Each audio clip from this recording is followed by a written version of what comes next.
Books with Tina08, and today I'm doing the Reader Prompts tag. And I was tagged by Julia over at Simply Jules, and I'll link her channel info down below, and I recommend you go check her out. I've been tagged in a lot of tags recently, so sorry if I'm posting a lot of them, but I wanted to film them all because they're all really fun, and I'm also overcoming a reading slump, so my reading is still pretty low.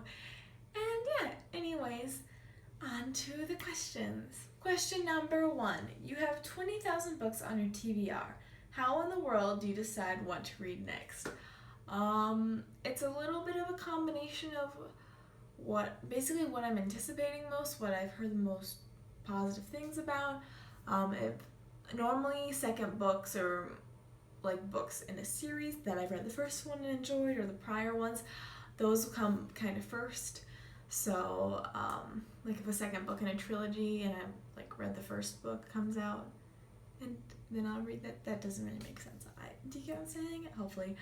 And I like reading dystopian, sci-fi, fantasy type things over like historical fiction, contemporary. I don't like contemporary, and I thought I could maybe like it, and still not my cup of tea.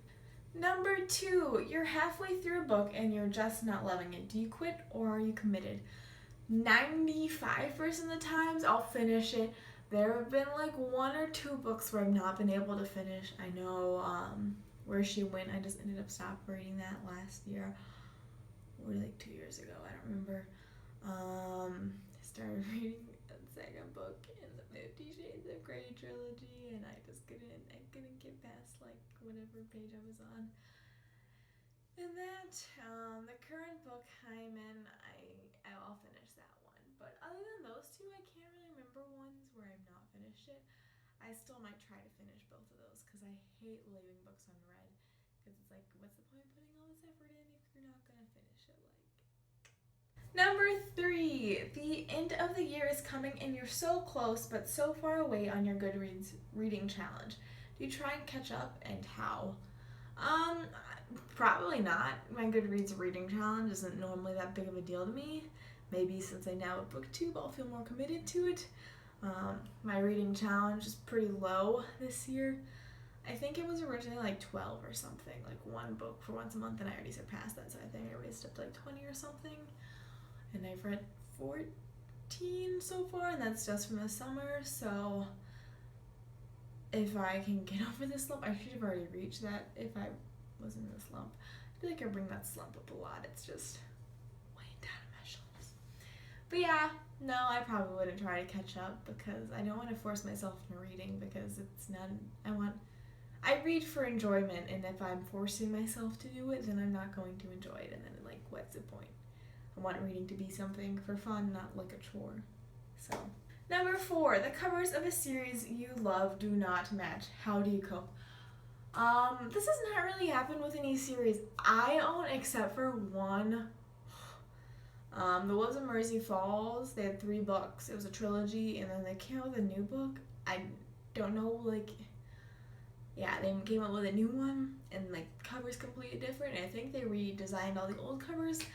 I have that one in hardcover. I don't even I have like 1 of the books, but like in paperback. I'd still probably just buy them all in the same format. I know a lot of times they'll change like the paperback edition, so those all match. But I like hardcover, but then if they don't match, I don't know. If I knew, like I think it's like Across the Universe, like the first 2 are really pretty, and then like A Million Suns or whatever the last book is like a sad cover.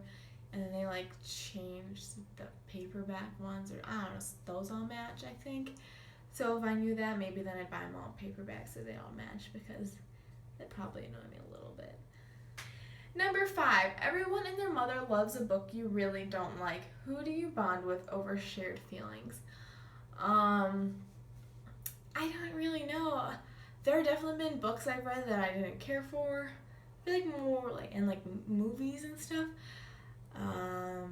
Most of my friends like it.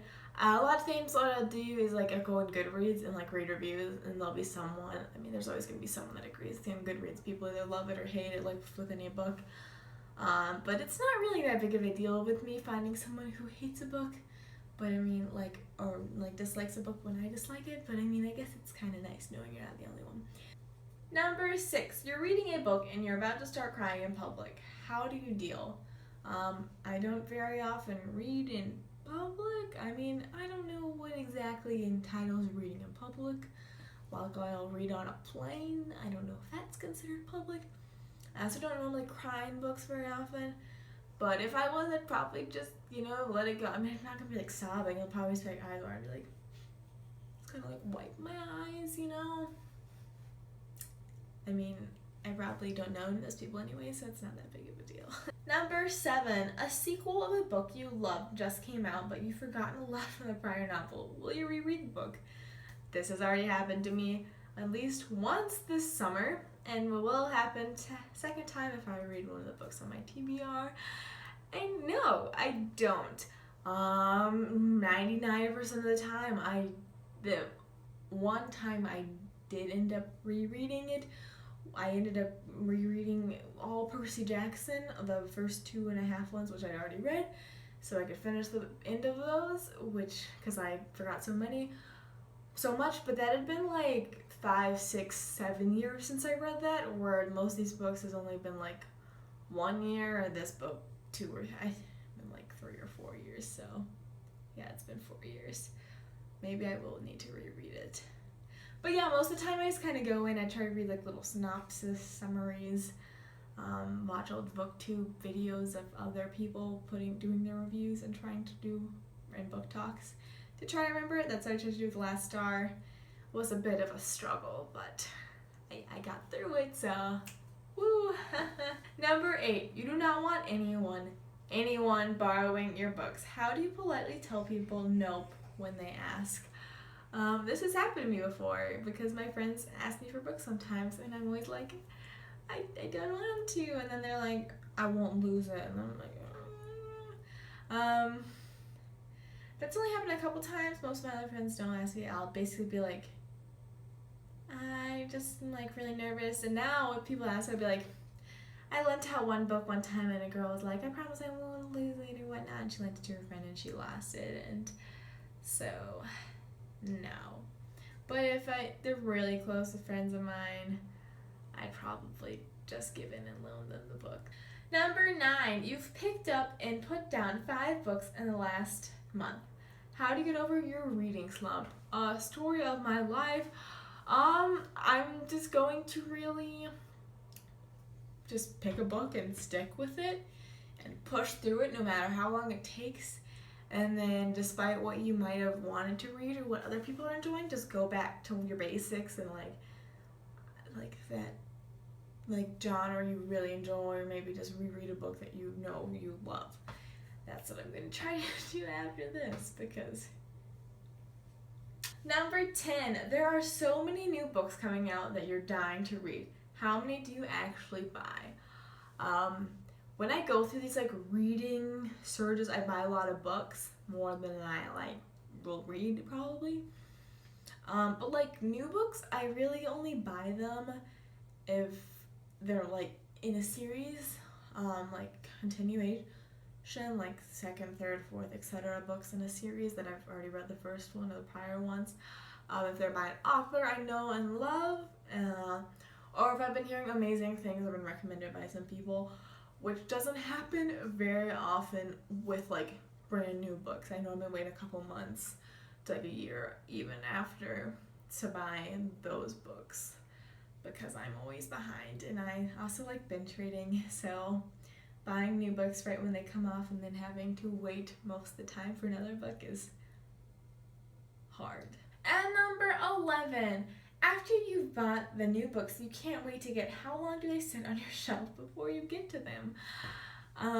Some are still sitting on my shelf from years ago.